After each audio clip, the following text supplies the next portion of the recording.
discuss this whole Deion Sanders thing. Don't mind me putting on my gloves. Excited to talk to y'all about this. Man, it's cold as hell out here, man. I wish that I could just go and do old football workouts. You know what I'm saying? The sand pits and, the ladders and all that type of stuff. But right now at work, I'm working something major right now. So I need to kind of be close to home, so I can't really get in the gym like I want to. So I just been walking, trying to stay fit that way. You know what I'm saying? Watching what I eat, tracking all that type of stuff. And,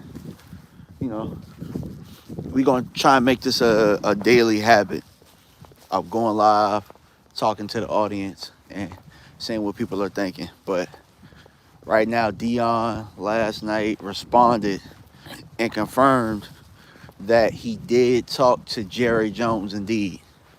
And, so people wanted to know whether or not that was true. Definitely was true.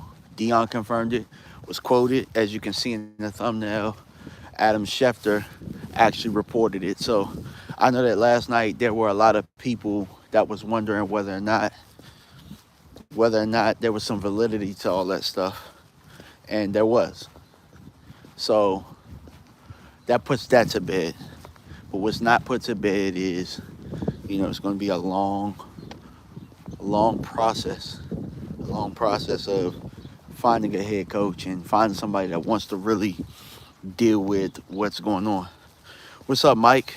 How you doing, champ? I think I'm going to have to take the glove off so I can interact with you guys. That's cold out here, bro. I ain't going to hold y'all. Iron Man weather out here. If you can handle this, you can handle almost anything. You out here walking in the cold, trying to get a sweat. Imagine that, trying to get a sweat in the damn cold. But I think one of the biggest things that we have to look at, even with the Deion news, you got to look at Mike McCarthy and his departure. Like what led that. And I think Brian Broaddus on Vacha's show talked about it or alluded to it not being the length of the contract, but more of the building of the team, and ideals and ways that both sides really wanted to build. And I think Mike really didn't have the leverage to stand on like he thought, as far as coming back and having control. Because if you look at how this year turned out, he was never going to have that leverage. And I think that Jerry and Steven knew that. That's why it was built the way it was. I think he was set up for failure so that if they did bring him back, he wouldn't have the leverage to take them to the woodshed. You know what I'm saying? It's chess. It's chess. I think deep down they knew when they signed Mike 5 years ago that they probably weren't going to renew within those 5 years. They probably thought that's our window to win with this group, because he was picking up a pretty good group up until at that time. So I think that they gave Mike that window. And I think last year with Green Bay, they looked around and said, all right, man, we ain't gonna get none of these coaches out here. We stuck with him for another year. We might as well pay him $4 million. See what he can do with this group. See if he can earn his keep. See if we even need to, because they probably was going to fire him last year. But also, Jerry does care what people think. So if Jerry fired Mike last year, it was ultimately, again, what the issue is right now, where it's all eyes on him. And I do think that Jerry don't like that. Ego does play into that. What's up, Supreme King? What's up, Zach? How you feeling? I guess we're back to head coaching grind again. Yeah, in 5 years, we back at it, brother. I hope this time they get it right. And this is what I didn't like about the last time. They rigged it for Mike the last time for these 5 years. They made it real easy. They made it real easy on Mike to get that job. Like your only competition was Marvin Lewis. And we all know Marvin Lewis at that time didn't really have a leg to stand on. Marvin Lewis as a coach hadn't accomplished what Mike McCarthy had accomplished as a coach. I mean, my biggest thing was I didn't have an issue. And I also didn't like how they brought in Dan Quinn, but that ended up working. So every once in a while, they'll do some things and it'll work. And they'll think that everything they do works. But traditionally, the way that they set things up, when you don't go out and get the best candidates, I think they just like being comfortable. And like I told you guys yesterday, I love the fact that these guys do this process. They're not comfortable. I bet they're not sleeping. You guys don't have a coach. Mike didn't fold the way that they thought Mike was going to fold. And they don't like when things are out of their control. I'll tell you that much. But Michael Irvin said this on Speak yesterday. I reiterated it. And I'm sorry if I sound like a broken record, guys. But Jerry is probably best when his back is against the wall. I hate when Jerry is comfortable. When Jerry is comfortable, Jerry sits back and he doesn't try to go over the top anymore. He used to do it when he was a younger guy. And also, it's a young man's game, which is why he probably needs somebody else to really GM this team, because it is a young man's game. And you saw within the course of a year how Washington surpassed us, bro. I mean, what they did was they quit and getting ran down. Bro, we got ran down like something serious. They ran our ass down. And then they passed us, bro. And it's crazy. Crazy how that happened. But when you got a coach that you believe in, you got a culture that you believe in, you know what I'm saying? Anything is possible. I mean, and that goes to say, Washington had some things that fell in their favor this year. They had the schedule that fell in their favor. They had new owner. They had a bunch of money they were falling on. They had all of their picks. Like, there was nothing really holding Washington back. They were just going to improve regardless because they had everything in their favor. And I think Dan Quinn really saw that. He saw that he had the opportunity to come back with our players, but if you look at it, like, he made the smart decision. He made the best decision to leave. If I was Dan Quinn's friend or family member, I'd have told him to leave in a heartbeat. You know what I'm saying? Like, for one, I mean, you look at how they treat Mike. You look at how they treat Mike, bro. And it's just like, why would I want that as a head coach? I ultimately think, too, they probably were setting things up to hand this over to Dan Quinn eventually as the coach. And when Dan Quinn didn't do what they thought, see, they got to stop doing that. They got to stop thinking that they're smarter, than everybody. I think that they felt like the brand is enough to keep people. And Troy Aikman talked about it. He talked about it last night. It's not the coveted job that you guys think it is. Joe Witt showed you that. Joe Witt was offered the DC job, or he was going to get the DC job in Dallas. He was going to get it. He chose Washington over us. He chose that situation. He chose the relationship. He chose the longevity. Like, because even if, like, think about it. If Joe Witt would have stayed, Joe Witt would be out the door, and he would have missed the opportunity at least a 5-year window in Washington. He would have missed out on that. So as a coach, security is a very, very important thing. not only security, but you want your value there, right? You want value in the organization. And, kudos to Mike. Now, on to Deion. Zach on the beat asked the question, did Deion say no to the head coaching position? I don't think he was formally interviewed. I think Jerry called him and they had a conversation. And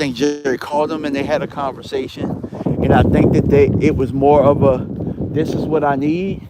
This is what I need. I'd only come for this. Like, before you decide that you're going to buy out somebody's contract, you got to figure out what stipulations prevent you from doing that. But before you even think about doing that, you got to figure out if it's the right fit for what you want to do.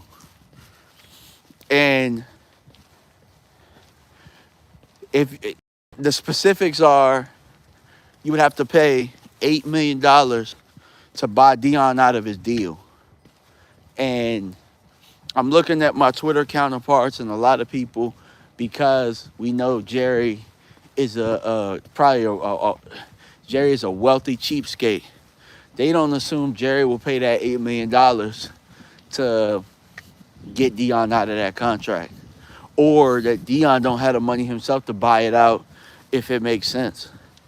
They don't think that would happen. I can't rule out anything.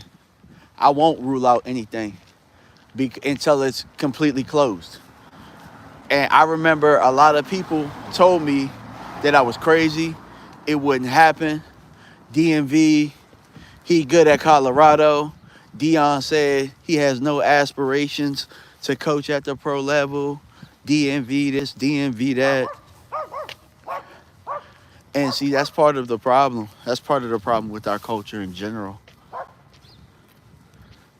That's part of our problem, guys. We feel like, even as fans sometimes, because we have nonstop coverage, that we have so much more access than other teams do, that we know everything about everything.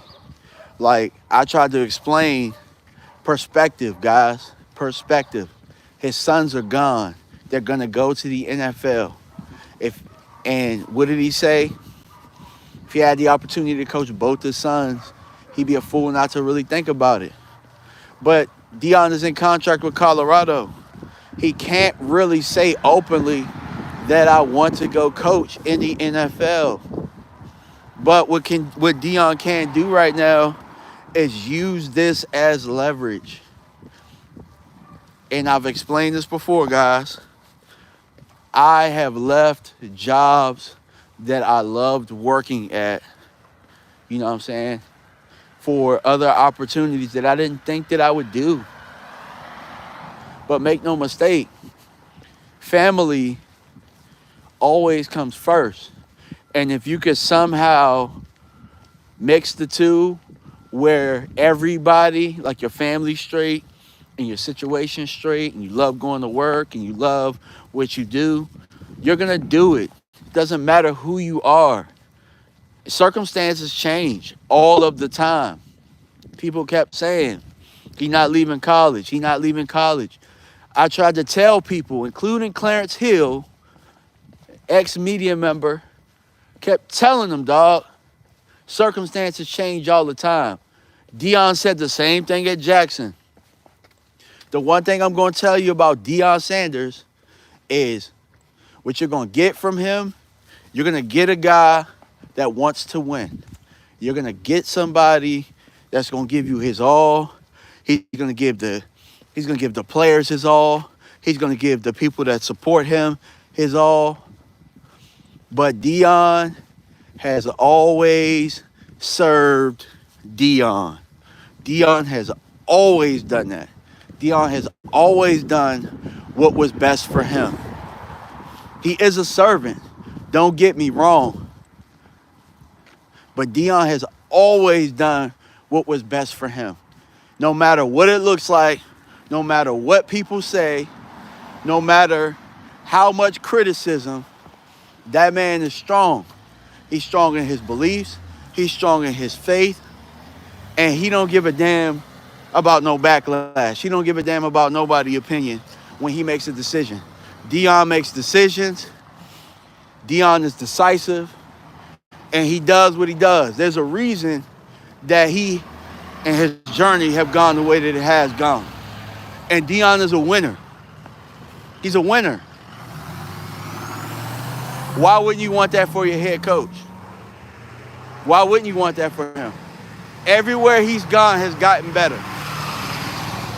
Even when he was on the NFL Network coverage of NFL football got better.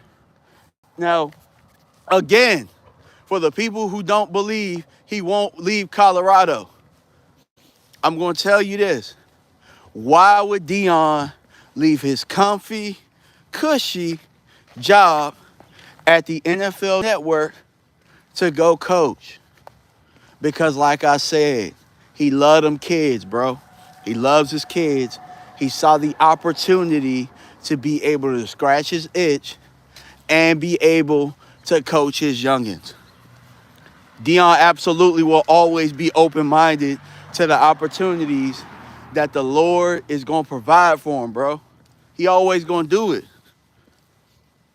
Just, look, what did Fat Joe say yesterday? My bad. My lady was calling me, and I'm streaming. I should have put it on Do Not Disturb. Let me do that. Put it on Do Not Disturb. All right. So Deion is always going to serve what Deion does. You know what I'm saying? He's always going to do that. I ain't mad at it. Not mad at it. So he left his cushy job at NFL Network covering football, making that easy bread to go and be able to do all the y'all. Thought I had Do Not Disturb on. Keep getting calls. Yeah.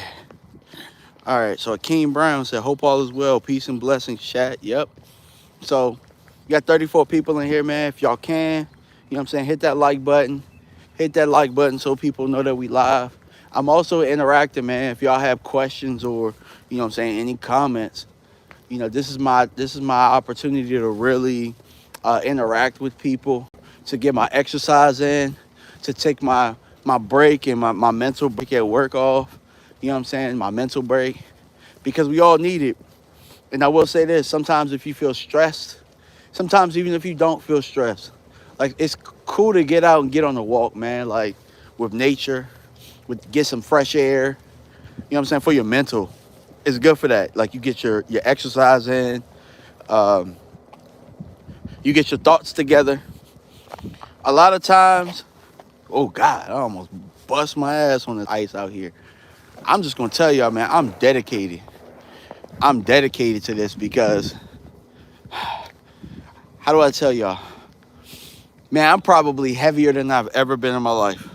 I'm definitely trying to get down. All right, Akeem Brown says, DMV, you think they will bring back Zim, and would you like him to return? On the defensive side of the ball, yes. As a head coach, no. I'm not a big fan of Zim coming back as a head coach. Just because I want some new blood, I want some new culture. And I'm not a big fan of let's keep things status quo. I'm cool with keeping things status quo when status quo is succeeding and it's working. I don't think that keeping things too close to vest with how what the Cowboys way is, I don't think that wins championships anymore. I think that it won championships in the 90s, maybe. Actually, it didn't even win championships in the 90s. Actually, no, I'm lying. It won one championship for us. When Jerry was comfortable with Barry Switzer, it won us a championship, our last championship that we've had. But with keeping things status quo and keeping those guys comfortable, we haven't even reached the NFC championship game. So, as much as I like them, I like them on the defensive side of the ball. I like what we've been building. But I like to bring in a coach that's going to be, you know, that's going to change and flop the culture a little bit.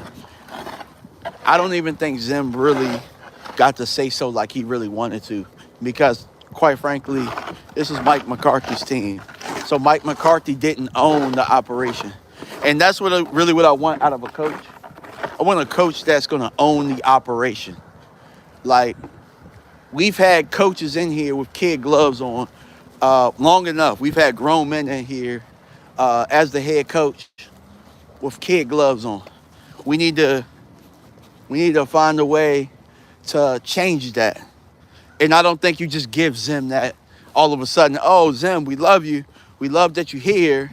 Like, by default, the guys aren't going to change. By default, you're going to look and he's just going to be the substitute teacher, or you're going to look at him like he's a substitute teacher. I know as a player I would. No matter how many skins on the wall or whatnot, I know, or you guys would know, that Zim was not the first choice. We know with how things are going right now that Zim would be somebody that's just a placeholder. And you need somebody that's going to come in here and flip everything on its head. Like, you need a coach that when he pops in the building and they know he's there, you got guys that are going to be there for their voluntary workouts because they can't miss, because we got something new. Like, we've been doing something very similar. I think Tuck has been kind of saying it about Dak's offense. Like, doesn't matter who the offensive coordinator has been as of recent. The reason that things look the same is because these are the things that Dak likes to do. But I think other teams have kind of caught on to that as well.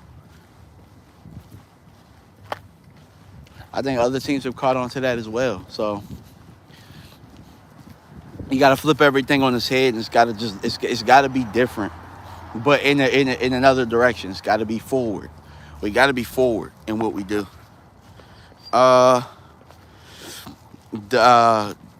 West Virginia Country Boy says, Aaron Glenn, what do you think, DMV? I know Aaron Glenn played for us for a little bit, and I know that he's a Parcells guy. I like the idea of bringing him in for an interview. And if he interviews and wipes and, wows their socks off, then hire him.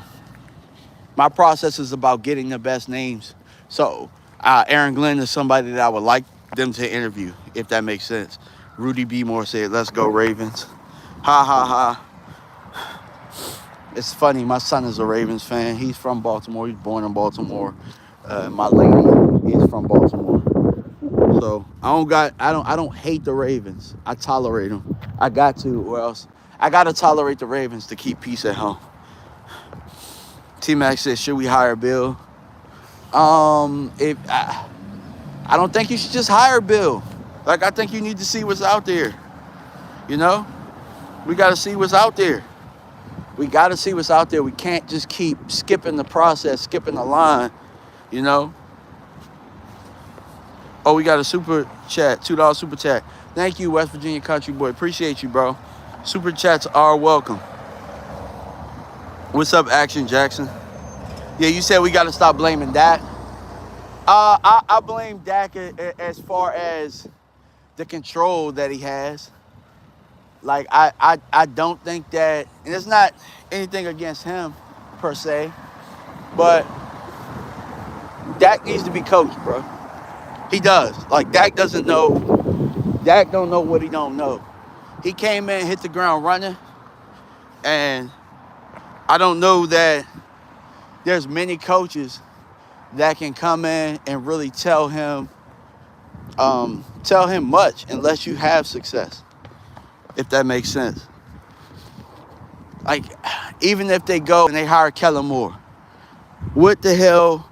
We've always thought this, like, what the hell can Kellen Moore ever really tell Dak, or where he has Dak to really, truly buy into what he's doing? Dak is just going to side with him because that's a friend. Kellen is a friend. But do y'all really think Kellen going to tell Dak, yo, what you doing here with this read? It's some bullshit right here. Run the ball. Check to a run.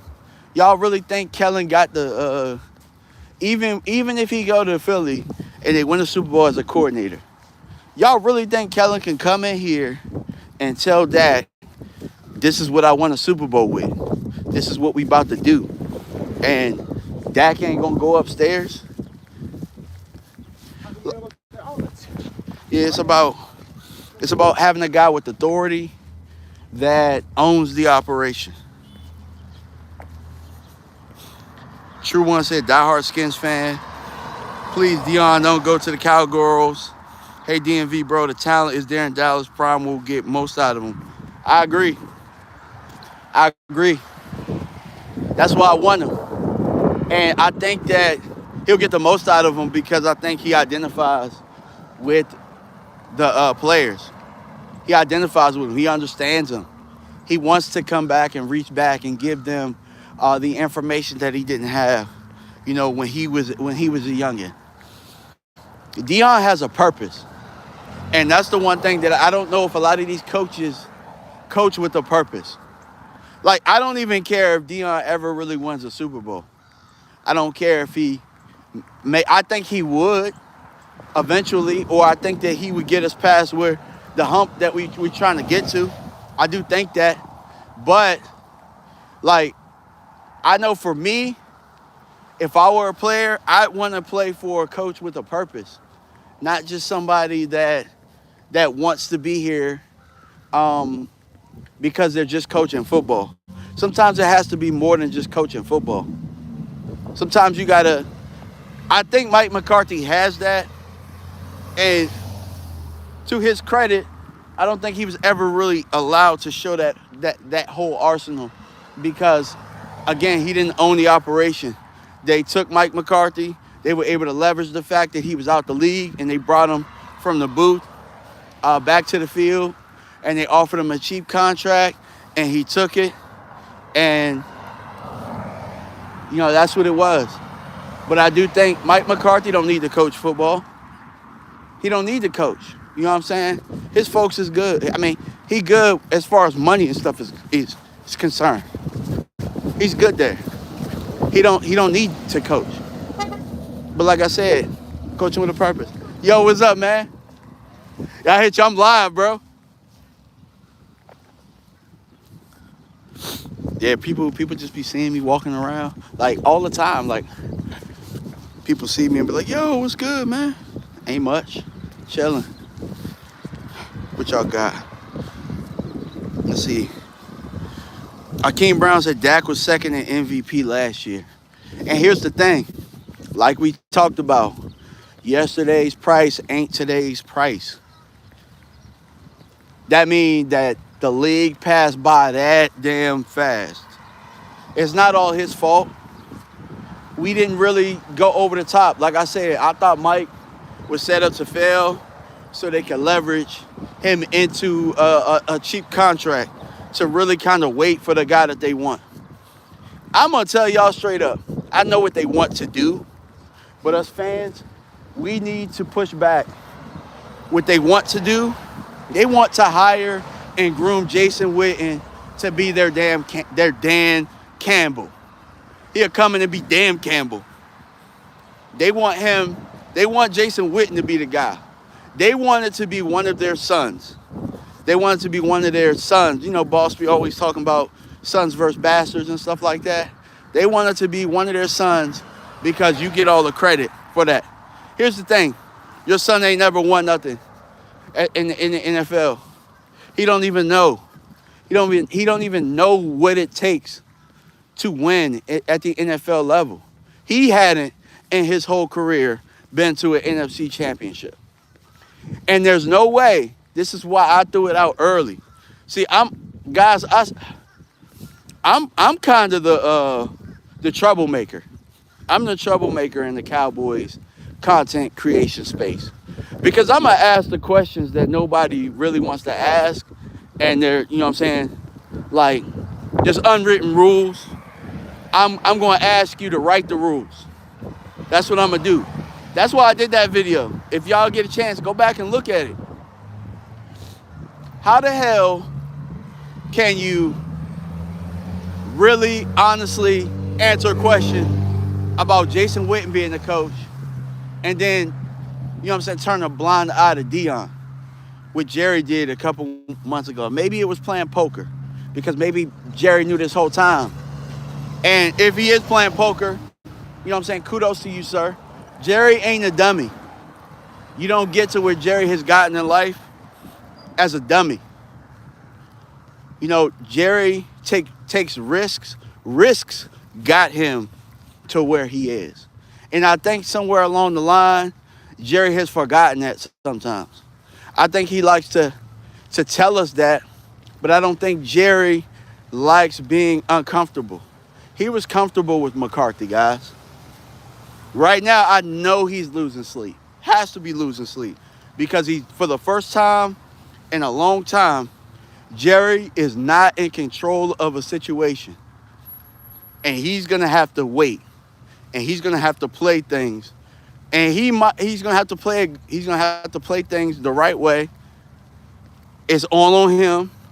It falls back on him at this moment.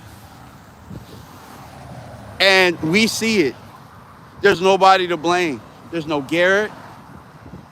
There's no Wade Phillips.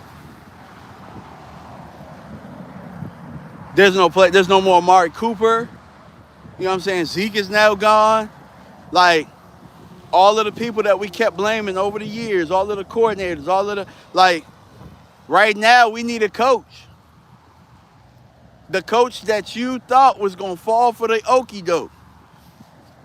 The same hook that you got him in with is not the same hook that you can get him with 5 years later. Coaching in Dallas and dealing with all of the crap that you got to deal with, it is not worth making the least amount of money and having the least amount of control out of any of the coaches out there. Mike McCarthy, essentially with his actions, not with his words, told you, I'm better off in Chicago than I am here. And you got a really good quarterback. I won 12 games 3 years in a row prior to the season. And it's like, I'm here to tell you that Chicago, New Orleans, those are better situations for me. I'll make more money and I'll have more control about what I can do. The idea of the opportunity in those places, because Mike has an agent. His agent can talk for him. His agent represents him.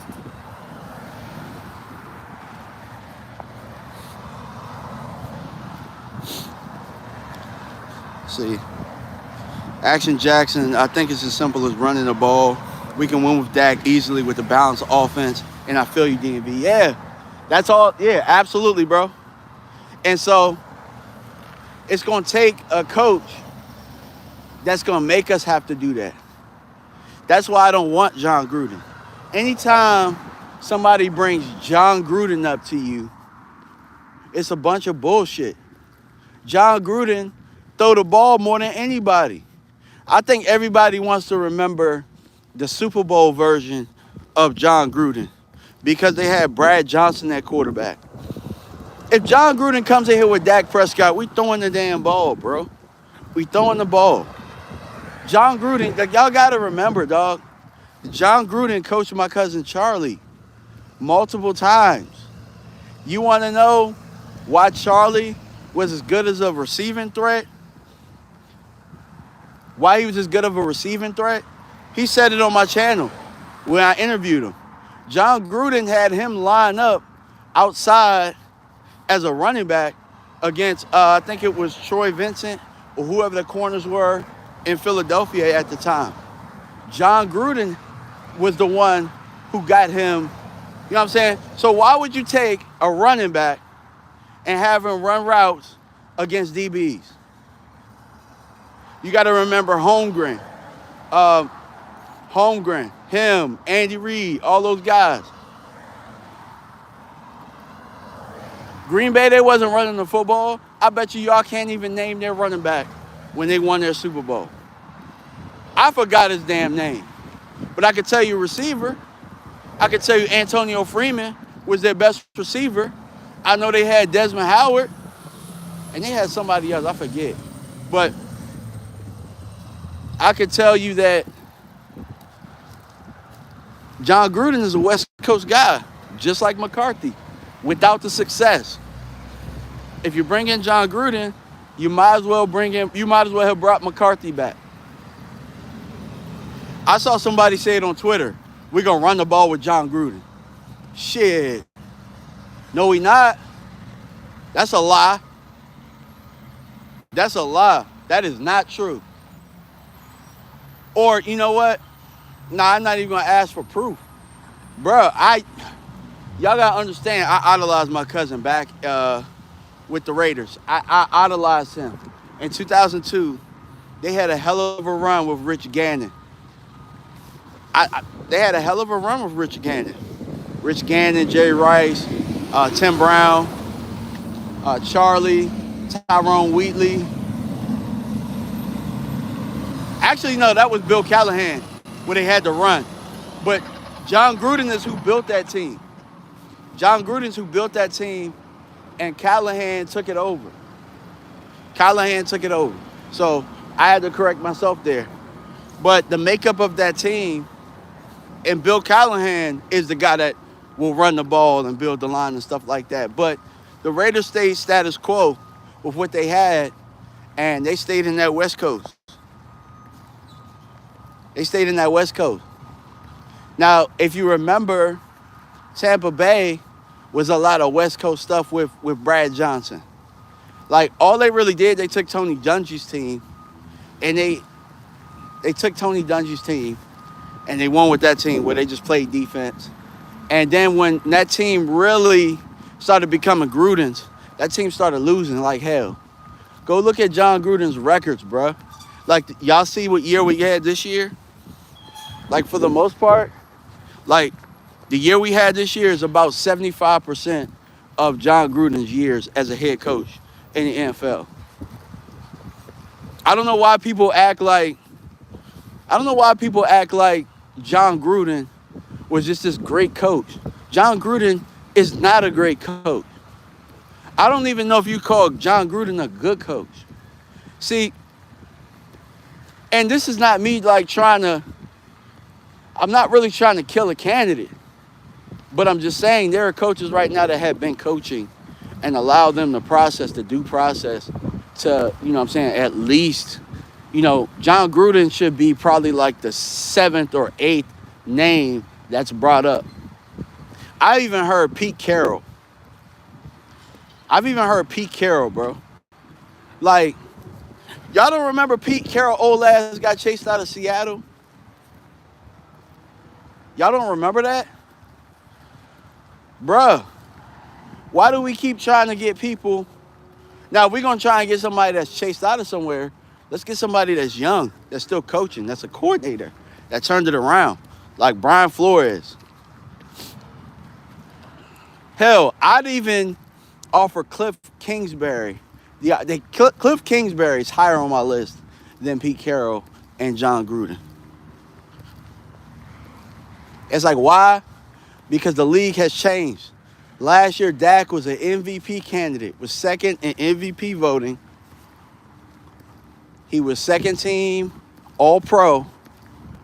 And look at what happened this year. Dak did get hurt, but he was struggling when he was playing. He was struggling. We weren't playing well. We didn't have we weren't in sync. Unfortunately. So we gotta find a way, because we stuck with Dak for a couple years. Like, and what I mean by stuck with him, like, that contract is unforgiving. I don't think that you're gonna do what Denver did. Dallas ain't rocking with that. Jerry and them ain't rocking with that. Jerry and them are gonna get the most out of what they spent, bro. They are going to do that. That's why they hate having dead money. Like, if I spent the money, or if the money on the damn books, yeah, I'm going to get the most out of that. That's just what they do. And I don't got an issue with that. You know what I'm saying? Like, shoot. I don't believe in wasting food. So I ain't mad at them for not wanting to waste money. But my thing is, you got to pay for quality. You don't waste money when you pay for quality. Y'all hear me? That's a bar. You don't waste money when you pay for quality, right? Like, think about it. Think about your shoes, right? Like I'm walking in some Nikes right now. Like if I went and got some Amazon specials to walk around in, guess what? My feet gonna hurt like some Amazon specials. They gonna hurt. Like sometimes you just gotta get the best quality. You gotta go for quality. You gotta spend for quality. And I think that we're gonna have to spend money to find a coach. You know what I'm saying? You want to win? If you want to win, you gotta spend. You gotta spend when it comes to coaching. And you allow somebody to build something that's gonna own it, and you let them, you know what I'm saying, deal with the players, deal with the accountability. Right now, we have a culture where the players aren't accountable to your coach. And you can see why. Because the coach really, truly never really had the authority. And Mike knew that. Mike was like, hey, I can't coach like this. I got to have the authority.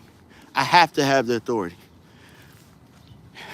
Jerry was like, yeah, nah, I want you to come back on another 1-year deal, and we're trying to run it back like we did. Mike said, nah, I'm good.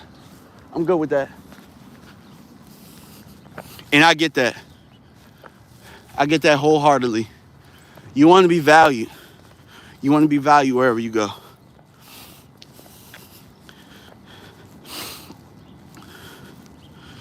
Ride Dog says, nobody wants to deal with an owner who thinks he's a GM. It's not that he thinks he's a GM. He quote unquote knows he's a GM. And nobody can do the job in Dallas better than he can. Well, maybe that's true. But I can tell you around the league, people are doing a better job than you. That's the part he forgot to leave out. That's the part that he didn't talk about. He didn't talk about the fact that there are GMs right now that are GM in circles around you, bro. But then again, do we know that nobody can do a better job? We haven't seen it because we haven't had the opportunity. This is what I'm going to tell you about Philly. And this is what I like about Philly, is that Howie lost that opportunity. Howie, when Chip Kelly came in, they stripped him of that role. And when he got it back, Howie said, I'm never going through that shit again. I'm always going to try and win. I want GM like my life depends on it. Maybe that's what needs to happen. Maybe Jerry needs to give away the reins and see what'll happen if it's a real GM. Hell, you can even let Will McClay take over the duties. I'm going to chill this year, and I'm going to see what happens and see if things get better. I'm walking up a big-ass hill right now, y'all. Jesus Christ. But this is almost the end of the walk, so we gonna get it. Hakeem Brown said Dak had to be Superman out there, and it showed. Absolutely. And let's be real. I don't know too many people who could be Superman in our situation and succeed. I could probably name 2. And hell, the second one, I don't even know if he could. Because in Cincinnati, Joe Burrow had a similar situation where you didn't have the defense to back you. Last year, we lost probably 2 to 3 games because either we couldn't score in the red zone because we couldn't run, or because our defense gave up a game-winning drive. But I put Joe Burrow above Dak in that regard. I think Joe Burrow's a better quarterback than Dak. And then probably Mahomes. I think Mahomes could overcome this shit with what he knows now and his knowledge and just being around the game, being around the big game so much, and it just feeling regular. I think those are the only 2 with what was given. That don't mean that I think that Dak is better than 30 other starting quarterbacks. Not what I mean at all. I just mean based on what he was given, you know what I'm saying, the dynamic was trash. Straight up. I, my man said I'm walking up Superman Hill. Nah, I took the side hill. I'm over by Ted Grandma's house. I took that hill on the side by Ted Grandma's house. Yeah. That's my guy, 65 power tall strap. That's missing in action Clarence, y'all. Say what's up to Clarence. Woo. Try one said, facts, DMV, Jerry needs a GM. Yep, he do. He do. So, I'd be interested to know. They've asked that question. But the thing that I wanted to know, and this is what I'm saying, I'm the fire starter. I asked would he consider an African-American coach and actually seriously consider it. And I want reporters to ask that question because I think that it's important. I think that it's important to know. I want to see how he views it. You know what I'm saying? I want to see if he's done his research and he looks and he's seeing the trends and how the game is going. If he give you an old ass answer, I'll tell you all you need to know.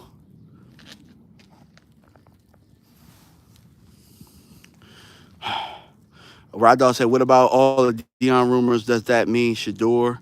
And what do you do with Dak? I don't know, bro. I really don't know. I mean, with the Deion rumors, maybe he's okay with moving on without Shador. I do know if Jerry come correct, I mean, Shador going to be in the league regardless. I'm actually dealing with this now. I just stepped away from my coaching position. I stepped away from my coaching position in high school. And some players might hear it here or they'll hear it from the coaches. I stepped away because I'm like, I need to pour into my own son. This is his chance. He only get 4 years at this. He got 3 more. You know what I'm saying? So I want to make sure that I'm there every step of the way. Maybe Deion decides, you know what I'm saying, like maybe he walks away from Colorado. I doubt it. He says he wants to stay there. I'm going to coach Little League. So Action Jackson, I'm going back. I don't know where I'm coaching. I don't know what organization, but I'm going Little League. And then I'm going to really, with Little League, I can kind of control my schedule and really, get back to, I could really, watch my son in high school, then mentor some young kids. So I'm going to go back to youth. True One says Dak hurts locker room. You can't see, bro. Talent aside, chemistry important. I do agree with that. I do think somewhere along the lines, Dak is a little bit too corporate. That's the word I have to use. I can't use Hollywood anymore. Tuck checked me. Tuck was like, nah, use corporate. Don't use Hollywood. But yeah, Dak is a little bit too corporate. Dak is a little bit too, like, I'm taking barefoot pictures with my fiance and photo shoot Dak and shit. Like, I forget, somebody said it, like Dak now with the scruffy beard and all that stuff, like that's what we want to see. Like, yeah, bro, I understand. Life is important. Your family's important. And what I thought that was going to do was make him kind of lock in.